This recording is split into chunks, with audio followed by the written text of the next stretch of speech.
Monsieur Munier, bonsoir. Vincent Munier aura réservé sa seule séance de dédicace pour ses fêtes de fin d'année dans les Vosges, à la librairie Le Neuf à Saint-Dié. Un événement au vu de la file d'attente, tous venus notamment avec le dernier ouvrage du célèbre photographe naturaliste, une monographie, la première de l'auteur, qui rassemble 35 années de ses plus beaux clichés pris aux quatre coins du monde, sans oublier ses terres natales vosgiennes, avec pour Vincent Munier toujours cet objectif, célébrer la beauté des animaux sauvages et partager ses émotions. C'est vraiment ça, hein. Je crois que c'est un peu mon leitmotiv de partager ce que je vis sur le terrain. Parce que je sais très bien que c'est une situation privilégiée, que j'ai beaucoup de chance, de par mon histoire, d'avoir eu des parents qui m'ont ouvert les yeux là-dessus. Donc la moindre des choses, c'est de partager tout ça, je crois. Et puis j'ai un amour qui est inconditionnel pour ça, Et j'en souffre parce qu'évidemment on le maltraite, hein. Toutes les autres animaux, les non-humains, on les ignore quand même énormément.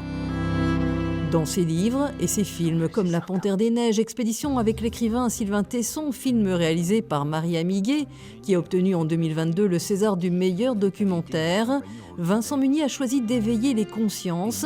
C'est sa façon à lui de s'engager pour la planète.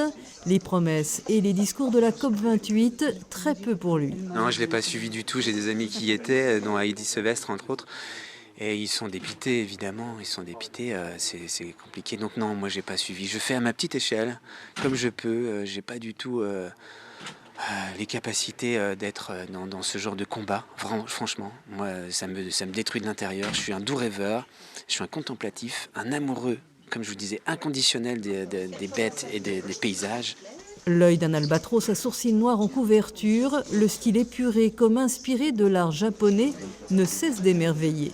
Quand on regarde ces photos, ça apporte beaucoup de sérénité, d'évasion, ça donne envie de voyager, de respecter la nature aussi. Je le connais depuis un certain nombre d'années sans l'avoir rencontré, donc je pense qu'il fallait franchir le pas aujourd'hui. C'était trop beau pour ne pas en profiter. On a vu le film La Panthère des Neiges qui est superbe, magnifique.